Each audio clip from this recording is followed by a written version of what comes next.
we are doing something definitive. We have taken a number of enforcement actions against what we consider to be very poor structures, and we publicise those, and we want people to read those decisions so that they understand where we will enforce. We are setting out some broad principles. If we think in a year, 18 months' time, that the industry has not cleaned up its act, then we will revisit it in a much more intrusive way. But I think we have to give the industry the ability to respond. I agree, you may say this has been happening for 10, 20 years. Yeah. We're putting renewed focus on this, and a focus that hasn't existed before. Martin Lewis, do you have faith that this will be revisited in a more intrusive way in a year from now if nothing has been achieved? I hope so. The sense that I'm getting so far is that the attitudes of the FCA going forward are different to the ones that the FSA has had in the past. And I think that we have to be fair and give some transition time for that to happen.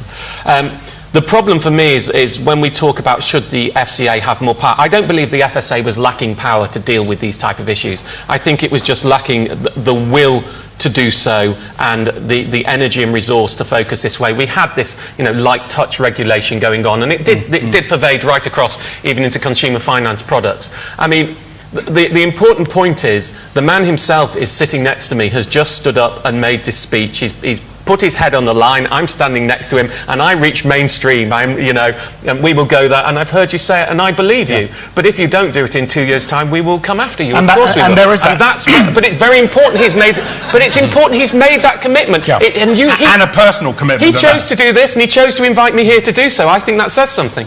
I feel like I'm on the receiving end of the Be Afraid speech. Yeah. As it was pointed out before this, that was supposed to scare the bankers out there, not the FSA.